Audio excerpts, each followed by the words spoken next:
is dying. Its barren fields provide little food, and its crumbling walls offer no protection. As the power of the Guardian Menhir fails, the weirdness creeps ever closer. Twisting places, creatures, and even space itself. Despite this, the people of the Farmhold refuse to leave. Instead, Lord Awaken led 4 of their best on a desperate mission to Camelot. They promised to bring back help. They never returned. Now those left behind are growing desperate. They will try to bestow the burden of their fate on someone else. New heroes, with an even slimmer chance of success.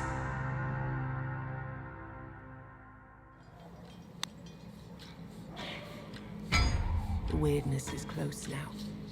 Its opalescent coils swirl on the other side of the glade. You do your best to ignore them and continue your work. You wish for a weird candle. It would have been useful in keeping the darkness at bay. You've tried to find a flesh bloodwort for hours, but nothing seems to grow here anymore, save for damn nettles. Unfortunately, Niante's bloodwort draft is the only thing to help the wounded back in the farmhold. Niante. At the thought of her name, grief washes over you. She was the mother you never had, and yet she abandoned you. Did she also believe you to be a weird spawn? A monstrosity wearing human skin? As you wipe a tear from your cheek, you notice one of the girls from Kuanacht standing at a safe distance. She looks distraught. The girl squeals faintly and runs away. You get back to work, but she returns promptly with a farmhold guard, explaining something to him. You there! Is it true you threatened the messenger of our Lord?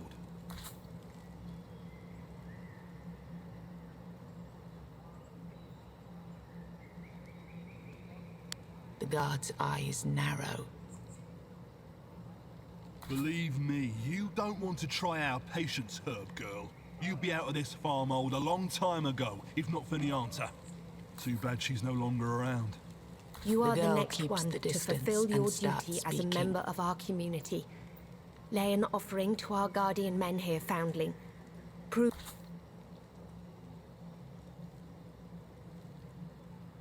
the night he changed the ledger. You're now first on the list. You're well used to the fact that people of Kuanacht want to take every advantage of you. You hoped this night would be better, though.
The smell of...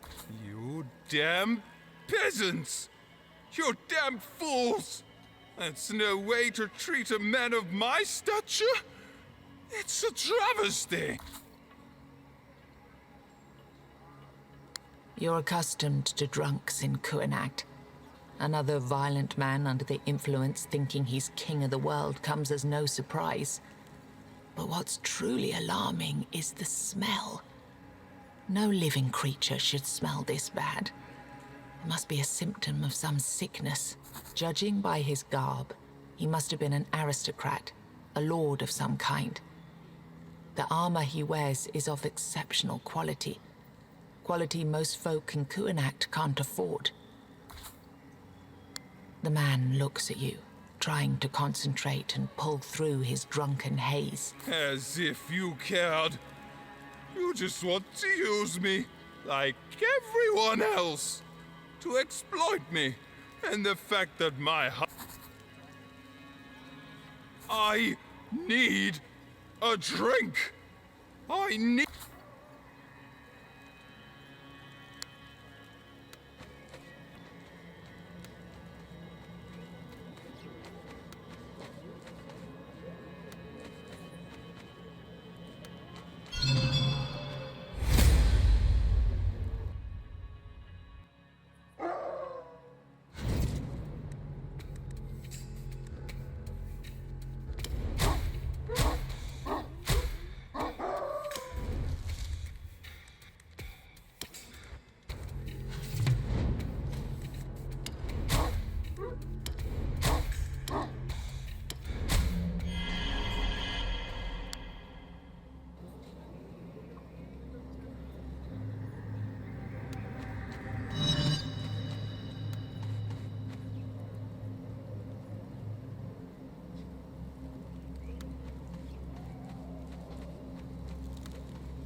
The local menhir now towers above you, weathered and cracked, its ribbons flapping in the wind. The thought that this tired old thing is the only protection from pure weirdness outside a farmhold sends shivers up your spine. Menhirs, raised by Merlin himself in the Age of Conquest, are said to have different appetites. The one before you seems to best respond to fresh blood, and its thirst is not easy to quench.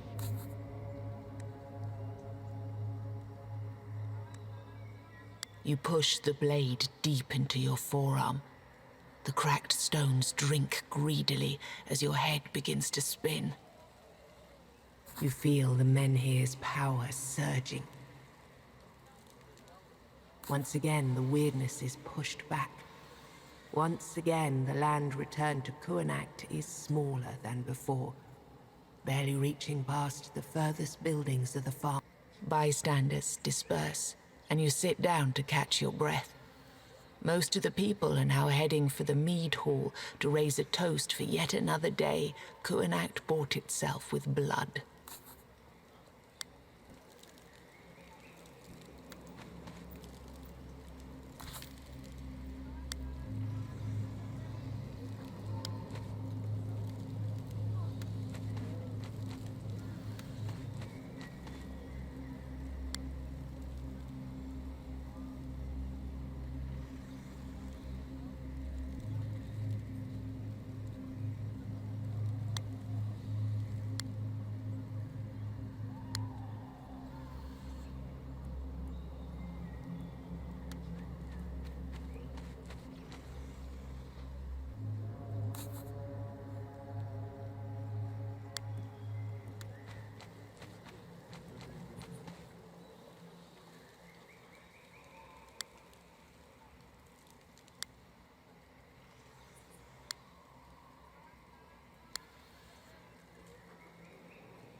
The moods in the mead hall are sour.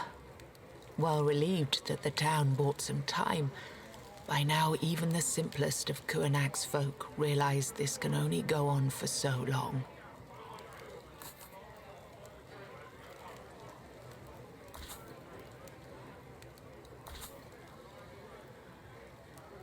You walk up to them and tell them the truth, that they have no idea how it is beyond the Menhirs' light, that Yvain and his group are fighting for you while you sit in the warm mead hall, that you should show them some respect.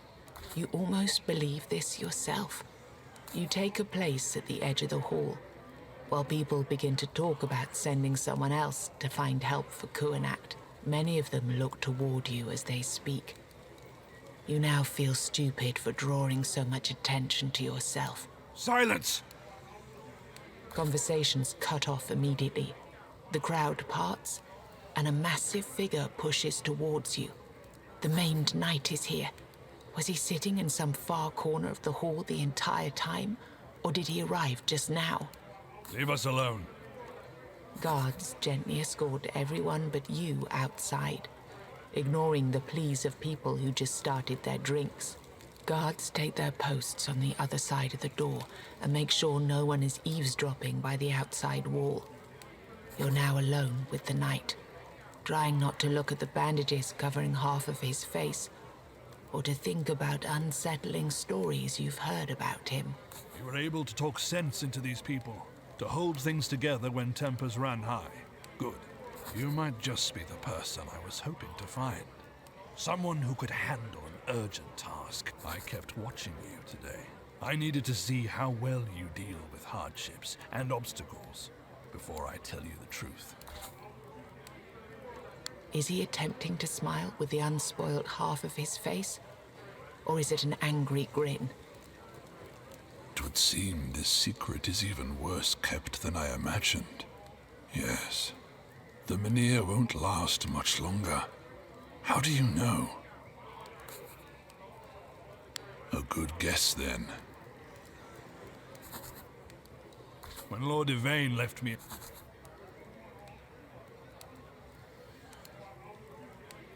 I cannot travel outside anymore. Will you help me? We have to find a way to strengthen the Menhir and buy more time, so that Yvain may finish his quest. Blood is not sufficient anymore. We need another source of power to lay at its feet.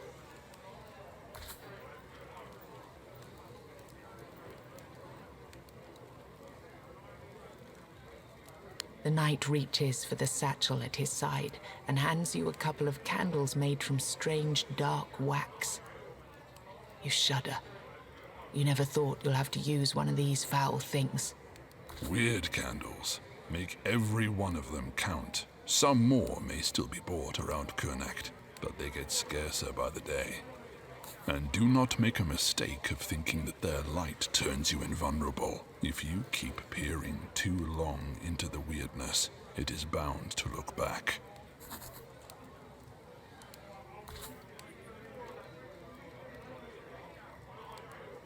In days of old, before the purges, it was druids who took care of Menhirs. The one Yvain cast out from the city may still be alive. You may also ask someone who knows a thing or two about objects infused with magic. Your people speak about a witch in the woods to the west. Maybe she knows what could help our stone. If you don't go out there, no one will. In weeks, the town will be swallowed whole.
blades of this lone windmill creak and groan as you approach, as if they were trying to warn you of something.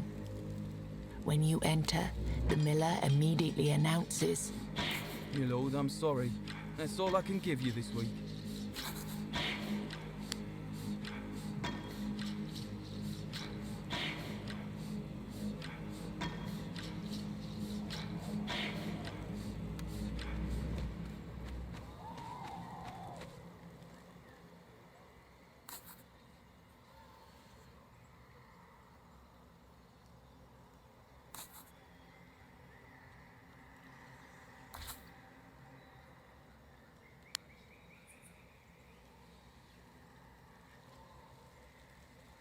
I did not expect you here. Were you following me? Wasn't there something else you were to do?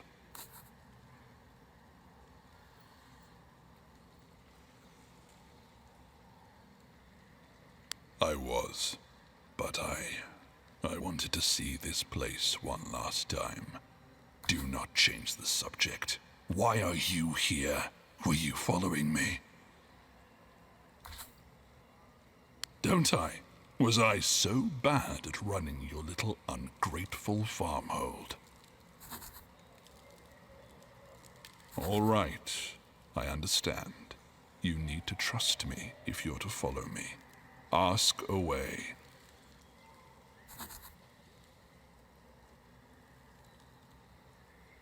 Nobody, yet. Order is gone. So many knights missing. Gaheris tries his best in the borough. Bors has gone to the western farmholds to stop the war. Galahad is presumed dead since he abandoned the Round Table. But they don't have his insignia, so they can't name his descendant. And I'm stuck here, of all places. Please promise that should I fall, and I will fall sooner than later, you will do everything in your power to save this damned island. I'll see you at the farmhold. Please make haste with your search.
This witch was supposed to be a piece of local folklore that wet nurses used to scare little brats into submission.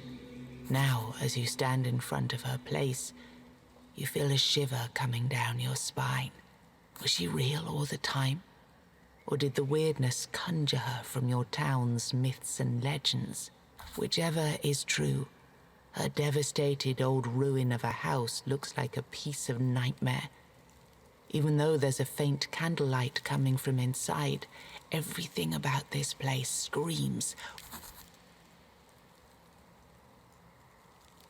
You barely make one step towards the door when a weird-claimed monstrosity pounces right at you from the dark.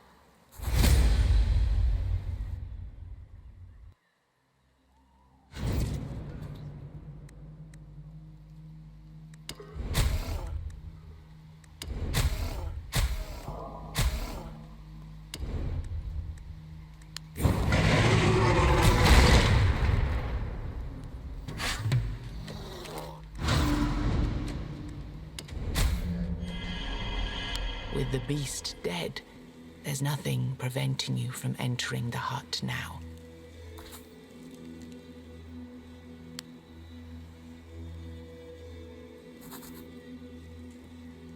The door creaks. You step inside, only to be stunned by a loud bang and a sudden flash of light. The door creaks. You step inside, only to be stunned by a loud bang and a sudden flash of light. You smirk. Explosive powders, smoke candles. She really does her best to repel any visitors. So, you know a thing or two about the dark arts. If so, you should have spotted the Guardian spell on the beast. Without my pet, the next beast to come this way will simply barge in. You look back towards the creature you killed outside, and you suddenly feel a pang of shame. Yes, I'll be sure to remember you're sorry as the beast of wiredness ripped me to shreds.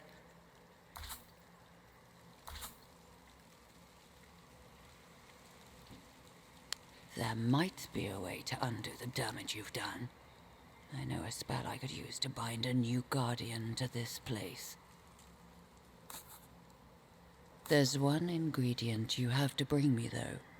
The black tongue of a man hanged for his crimes. A couple of weeks ago, when the trail was still open, a patrol from Camelot caught and stringed up some brigands not far from here. Look for either that, or you can wait until someone in your farmhold deserves a good hanging. Just keep in mind, the crimes need to be real.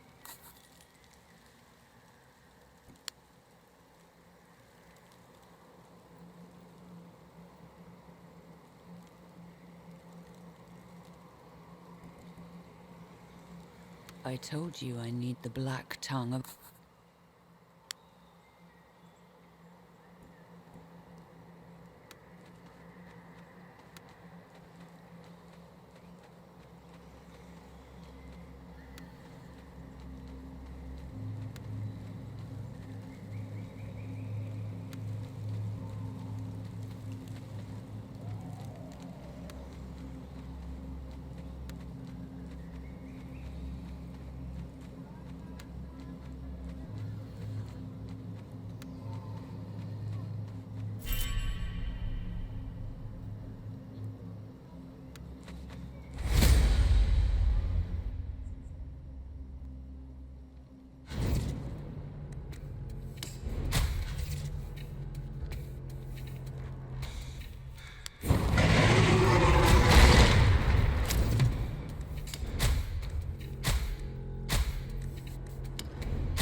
Then, there are pockets of weirdness, where all laws change in a heartbeat, and human perception is easily deceived. I spoke to a woman who claims her fingers were eaten by a wicker basket she carried into one of them.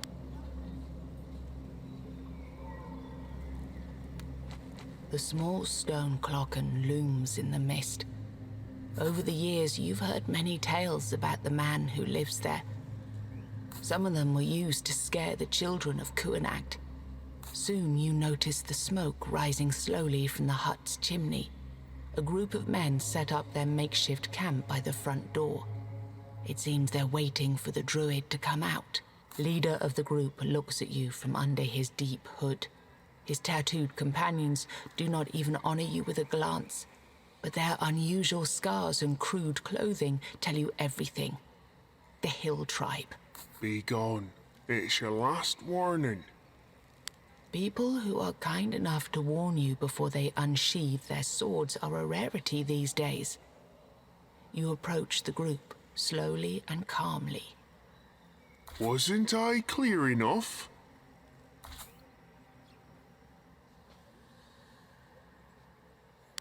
Think you're smart, Tony? Why would you care? You're walking onto some thin ice.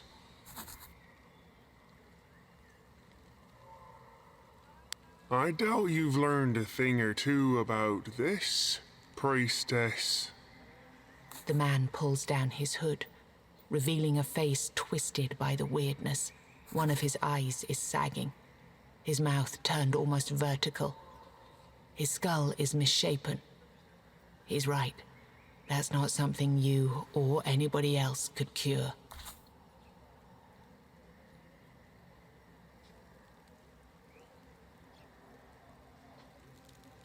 The warlock says there is. I'd rather listen to him than some random stranger. And look, my face has stayed the same since the last time I was here. You wonder whether you should tell him that weirdness only affects people immersed in it. The change won't progress on its own.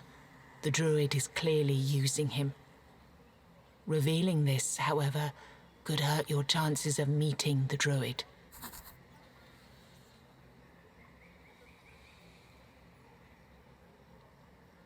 You explained to the man that the only chance they have is to move their village closer to the Menhirs' healing light, and that you were sent here to ask the druid whether it's possible to make it shine brighter. He's listening patiently, asking you to clarify when you use words he doesn't understand. When you're done, he looks at you for a great deal longer than it's comfortable. Go inside then. Talk to your warlock. You call out to the druid inside and give the scarred wooden door a push. Inside the clocken, the first thing you notice is a dense smell of rotting meat and human sweat. There's a man half laying on a bed in the corner, looking barely conscious. His hands are trembling. Once you've seen someone weaned off a drinking habit, and he looked remarkably similar to the sad individual in front of you. You shake the man's body, and after a while you see his eyes opening. He looks up at you with an absent gaze. Suddenly, he sits up on his bed and shouts, I told you never to enter this place! Wait, who the hell are you? I don't care.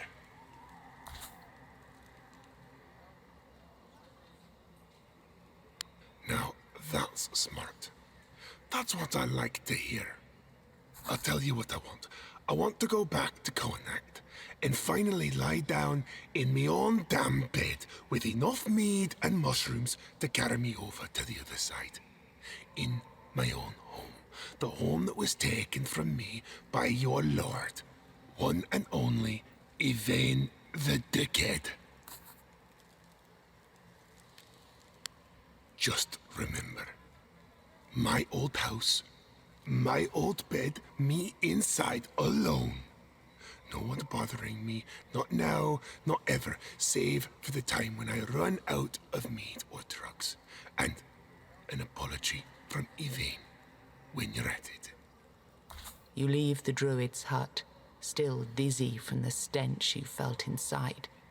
You look at the men patiently waiting for the druid junkie to let them in. You got what you wanted from the warlock?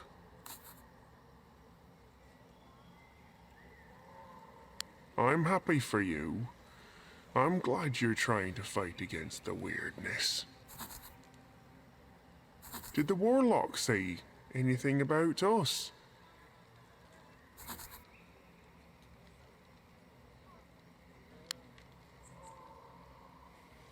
Thank you, Tony. Now we have hope. And that's more than anyone can ask for in these times.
Please, please don't kill us. You're... She falls silent, realizing she took you for someone you're not. Look around. There are people all over the cramped interior, lying on the floor, covered in blankets, moaning in pain, dying. They occupy every square inch of this place, save for some narrow paths left for their nurse, who this woman seems to be. But how does she nurse them? There's no medicine for the Red Death.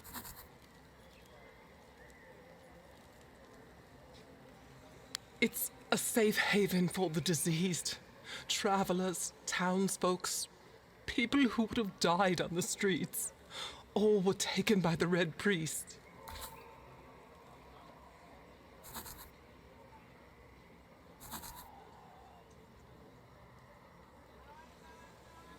Yes, the Red Scum.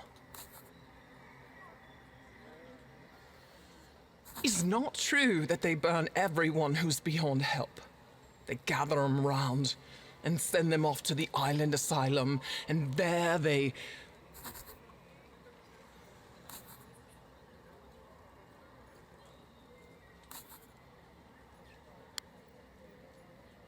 What? You explain that the only man who knows how to help with the Menhir demands this house to be returned to him. What do you suggest we do then?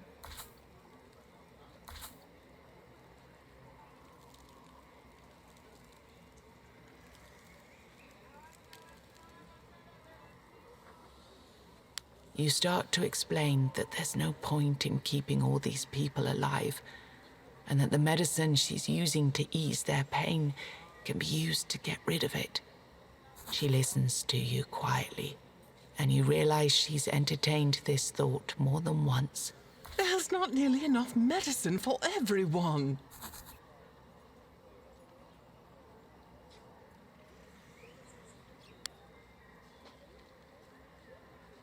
You are a monster. I won't be a part of this. If you...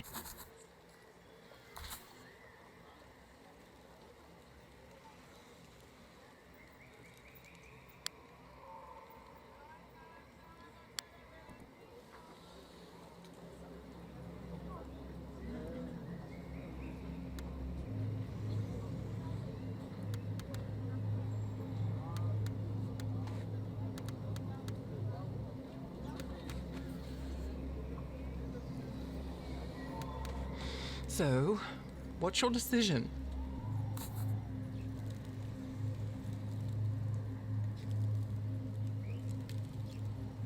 The nurse leaves in tears. You look at all of these people crammed on the floor, moaning in pain, dying. As a young herbalist, you learned about many plants that heal or dull pain. But there was also a final dark lesson that Niante gave you in secret. One about mixtures a healer can use when everything else fails. You never had to use them before, but you set to work anyway, hands trembling. Soon, the brew is ready. Many sick are too weak to raise their heads and drink. You help them down the pungent liquid. Some do this automatically. Others have a spark of understanding and fear in their eyes. They realize it's no medicine, yet no one refuses. One by one, they succumb to the deepest dream of all, their chests moving slower and slower until they stop. The room grows disturbingly quiet, until all you can hear is your own weeping. As you make your way to the door, you hear a crack in the floorboards, and you feel a knife piercing your skin.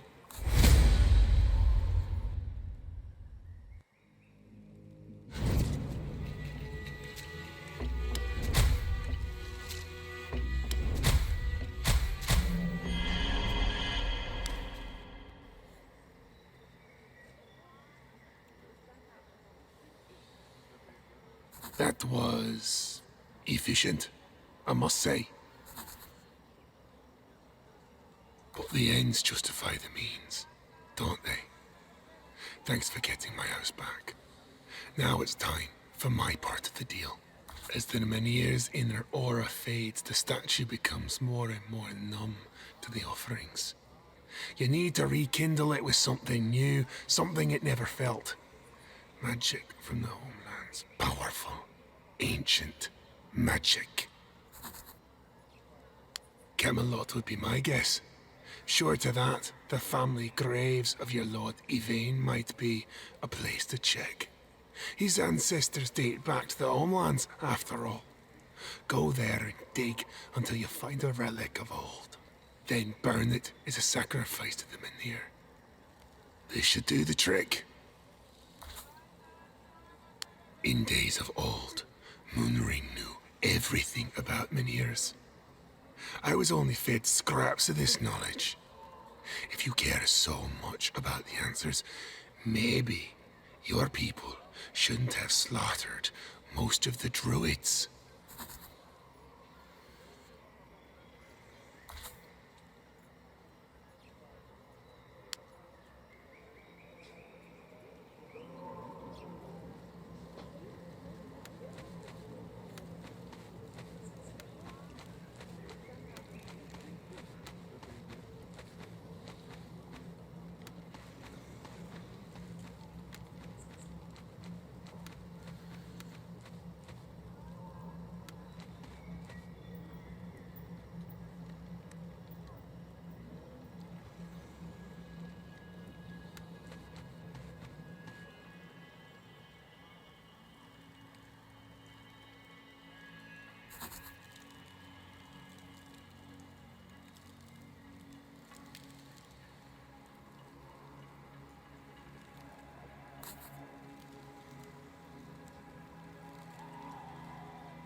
You approach the Guardian Menhir of Kuanacht with the relic. Looking at its cracked surface, you start to wonder whether it will be enough. As you prepare to lay the offering, you feel an imposing presence behind you. The maimed knight is standing just a few paces back, wrapped in his tattered cloak, hood obscuring his face. You never heard his footsteps.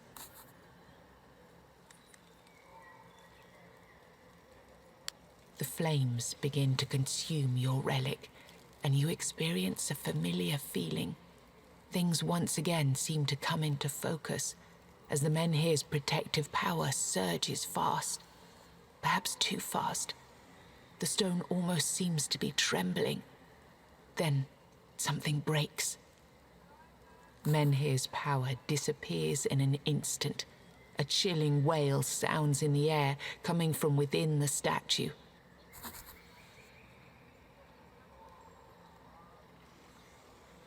Finally, the Menhir itself begins to move. No. Something tries to move out of it. A dark, ethereal apparition with 4 arms and a 3-eyed mask.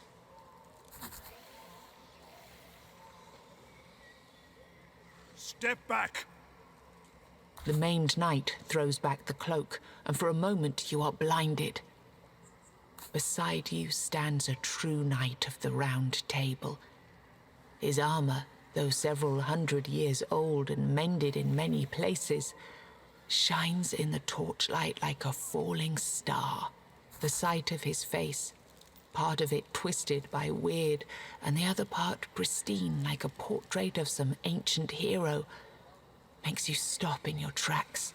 He raises his blade, honed in the fires of now lost homelands, and bellows, I am Percival of the Round Table! Come at me, wretch! The link between the apparition and the statue begins to fray as it springs toward the knight. Smaller shadows rise from the ground on both of its sides. He nods his head, raises his sword, and steps towards the raging apparition, now connected to the menhir with just one thin strand of pure magic.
You stagger, the dying wails of Weirdsporn echoing under your skull. Red fog clouds your vision. You barely see Percival, falling to his knees and leaning heavily on his sword. Blood oozes from the gaps of his armor.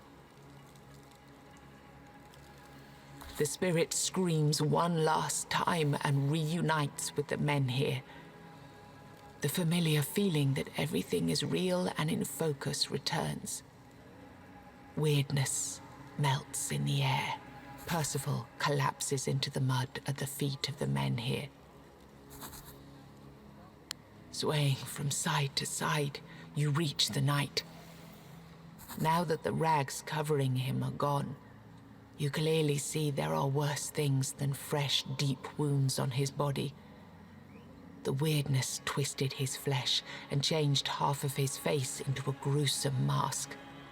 They called me the purest knight to ever sit at the round table. Look at me now. He chuckles, choking on blood.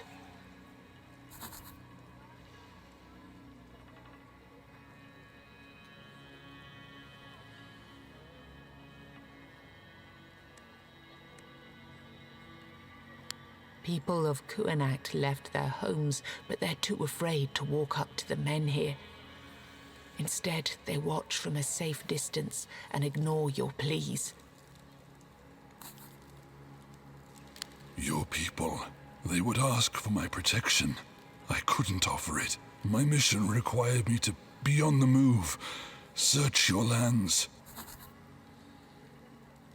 For a while, yes, the relic jolted it to life, but it will fade again. You must carry on my mission. This wasn't supposed to happen. I have failed. Now, you must carry it in my stead. Percival's voice is fading fast. In the old days, when archdruids still tended to the Menhirs, there was a rite that kept the statues working. Only few knew it. His body begins to shake. You lean even closer. To give Yvain time to deliver the Grail.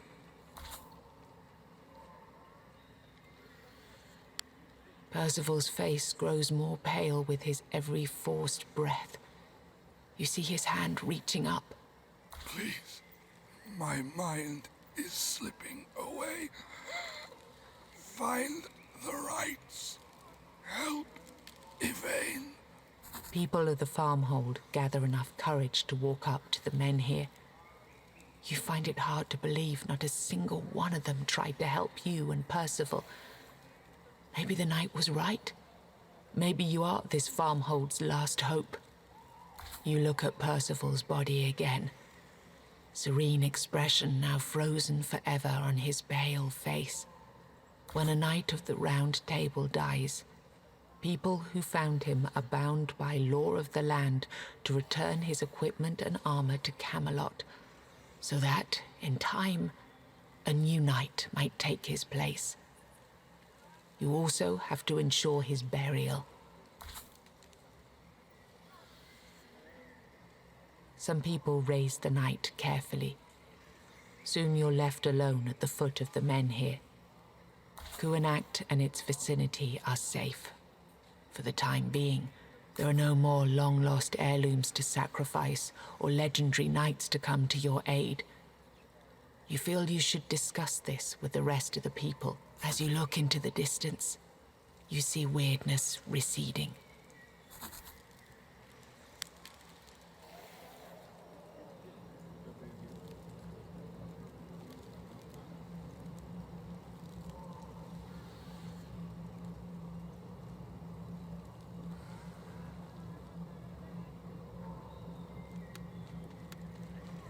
All Mother's followers are usually buried in the ground or burnt on funeral pyres.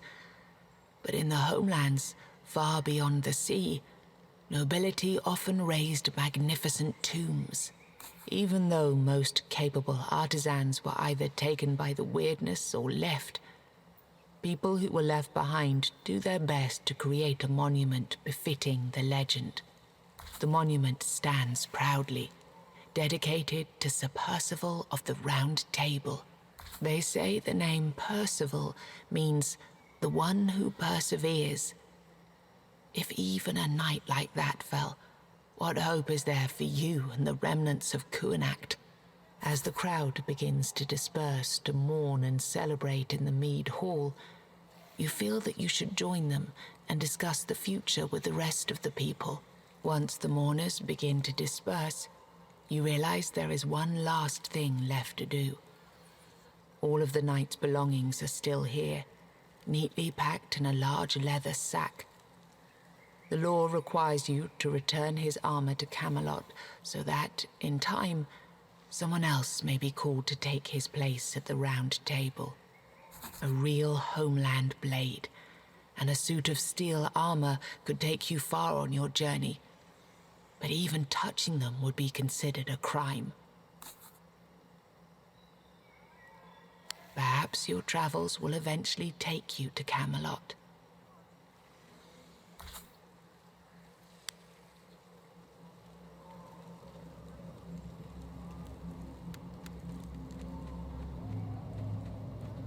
Once more, citizens of Kuanacht gather in their Mead Hall. As you enter, all eyes turn to you. After the fight under the Menhir, it's no wonder people of this farmhold think of you as their next champion. You know they will submit to your commands, but what should you do with this power? Before you are able to answer, the door of the hall swings open. A sudden draft nearly extinguishes the torches along the walls. Now then, I've seen some fireworks by our Menhir.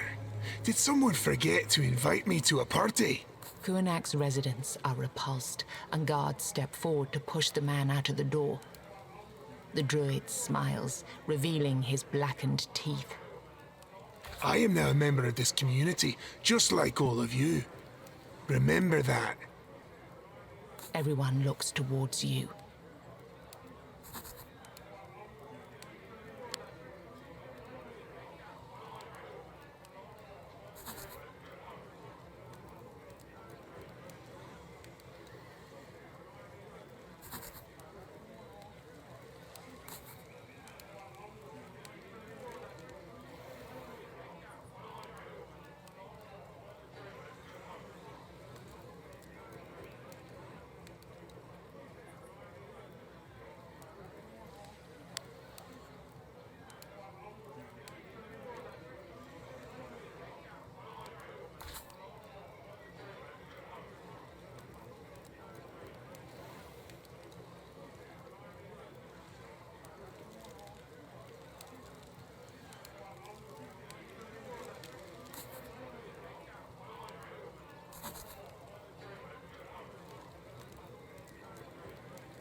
There's a long silence, then a chuckle. Someone thinks you made a very bleak joke. It's been a long time since anything grew around Kuanacht. Once the Menhirs start to fail, the nature itself ground to a halt, locking Avalon in perpetual autumn. Their explanation does not come as a surprise. Once Kuanacht's fields stopped yielding crops, most of the food came from farms in the Hunter's Grove or was purchased in Caraway Roads, the inn at the edge of Grubwood. You realize that just like during the fight by the Menhir, no one will come to your aid.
I do, but be careful with my wares.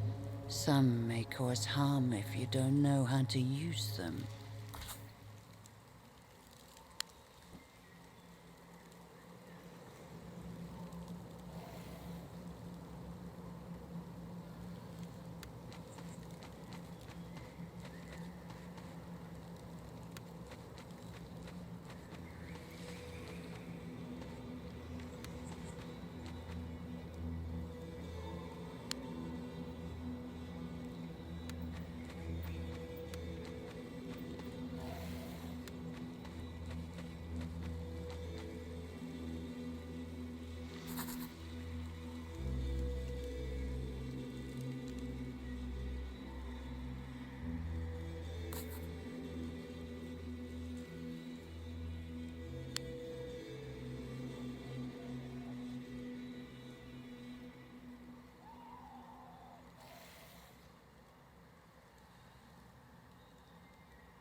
Much better.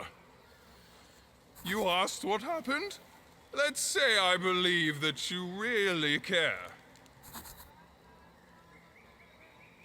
I am a lord. He seems to realize how absurd this sounds in his current predicament, so he waves his hand and tries to start the story again. You're used to Yvain, the man who ran Kurnacht before he went on his journey. He owned this land. He owned these people. But most importantly, he owned the hearts of his followers. I was a lord too. I ruled over Donegal, a village on the cliffs south of Grubwood. It wasn't as impressive or important as Kurnacht, but the view of the sea made up for everything we lacked.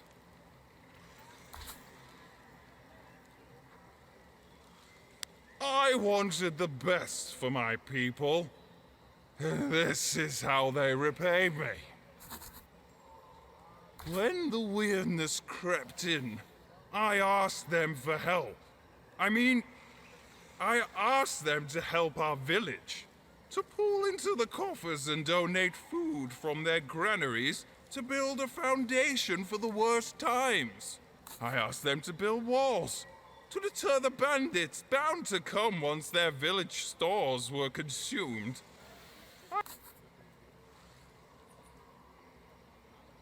And that's how they repaid me. One morning, a crowd gathered in front of my home, and they told me to leave the village, threw me a sword, and made me go. I didn't know what I'd done wrong. I had no time to pack, no time to prepare. I lost my way in the weirdness.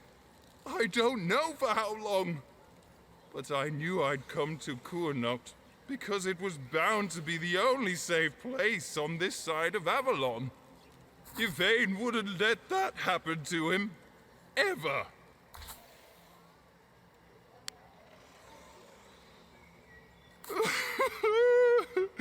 I struggled and suffered on my journey here. I fought beasts and bandits. I had no luck on my side. I'm sure you've noticed the smell. It's my curse. It's what I earned on my journey through the weirdness. I've seen many disturbing things on my way here. Talking trees. Merchants merged with their carts. But when I finally arrived here, I realized that something even worse happened to me.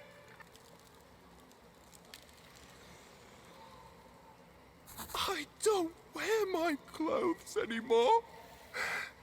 They wear me.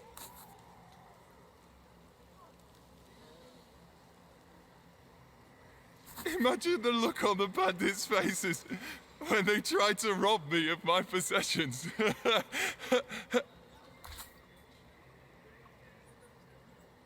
I'm sorry too. All the good you want to do for people. And that's how they repay you. No, not really. I'll just stay here. Stay here and probably die. Leave. Go. Have fun on your adventures or whatever.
to guard thyself against the plague known as the Red Death, shut your door tight and smear them with pig bile. Then, climb on your roof and wave young nettles to the four winds to chase the plague away.